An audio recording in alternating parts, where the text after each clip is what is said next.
What's up YouTube, KidMoto22 here, and I want to talk to you guys today about some changes that we're seeing on the Harley's website, and we have a date for when we look like we can see the new motorcycles are going to be released. So let's get to that right now.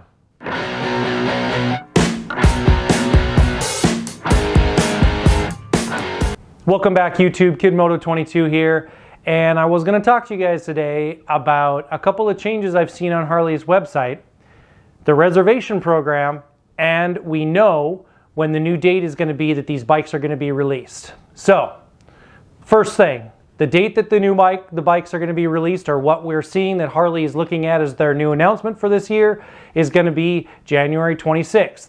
January 26th is going to be the day. It looks like that, I don't know, between 10 and 12 kind of situation, just like we've seen before. And they're going to be telling us about the new bikes that they have coming out this season and what they have in store for us. We'll see. They gave us a little bit of a teaser. The teaser, in my opinion, looks a little bit like what could be the Mini Bagger or the Lowrider S with the Sport Glide bags and the kind of throwback FXR fairing. So I guess it would be a full fairing Softail. I don't know. But that's the bike that it looks like they might be teasing us on their announcement on their site and on Instagram that they've been showing everybody. And the second thing, and this has been out for a while, and I've talked to a lot of people, and not a lot of people have paid much attention to it and noticed that this is out there, but Harley has on their website already their reservation program. What is the reservation program, and what is this going to do for their future sales? So, my opinion is the reservation program is going to be a throwback to what we saw in the late 90s when, I guess it would be mid to late 90s, when Harleys were really hard to come by. One of the things they did was they reduced inventory, and that inventory increased demand, and then it enabled Harley to do this financial recovery. I see this as kind of the same situation right now. Also, it's going to be a good position for them for inventory control, and it's going to give them a really good idea of what bikes are the hot bikes that are selling on the market. So it is a really interesting scenario. Now, what I hope doesn't happen is I hope this isn't their new model, that you go to a dealership and there's, you know, one bike of every model on the showroom floor, but you can't walk in there and buy one. That could be what we see. I'm hoping that's not what we see. I'm hoping this is an opportunity for Harley to do some data analysis and see what's going to sell for them and what's not. And so it allows them to better control their inventory and not overproduce bikes that aren't selling and underproduce the bikes that are selling. That they get themselves to a point where they're producing the right number of motorcycles for the market and allows them to be a little bit more financially stable and keep up with the demand. We'll see.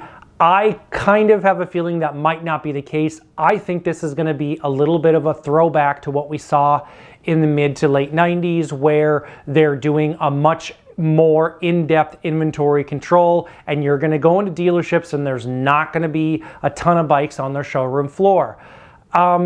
That's kind of what I think it's going to be. I really hope that it's what I said before, which is they're using this as some data analysis, and that they're going to better be able to produce the right number of bikes for what's selling in the marketplace, that they have people out there that are going to, from the time that they release their new models to the time that we see those models hit the dealerships, that people are going to see these, they're going to get excited about them, they're going to go in, they're going to pre-order, and Harley's going to produce the right number of bikes that they're going to have in their market space.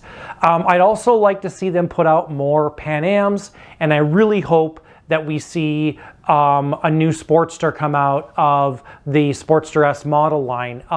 That would be a really great thing. That would be also a big surprise to everybody, because with their reservation program that they already have up, the 3 bikes that we've seen that they're already eliminating are not available in those offerings. So if they eliminate more bikes, that would be a surprise to us. But those bikes are not available in their pre-ordering process for 2022, so we know for sure that those bikes are going away. I'll put a link to that video up here where I explain what 3 bikes are already going away. So that's kind of what I wanted to talk to you about today. The date that we have, so January 26th, that's when we know they're making their announcement, and the reservation program that's already up on their website that you can take a look at. I would encourage you to go to Harley.com and check out the reservation program, and let me know in the comments below if you've already checked it out and seen what that looks like to you, and if you think that I'm right, or if you have a different idea of what you think that reservation program is going to be. So that's what I have for you guys today. If you like what I'm doing, give me a thumbs up. I'll put a link to another video that you might like over here, and if you like what I'm doing, you can subscribe right up here. And always remember, can't even talk. Always remember that subscribing to our channel is absolutely free. So again, if you like what I'm doing, let me know. And again, hit me up in the comments below and tell me what you think of that reservation program and whether or not this is going to be analytics for Harley or supply control. I don't know. I kind of think it might be supply control. So there we go. This is Kid Moto. I'm out.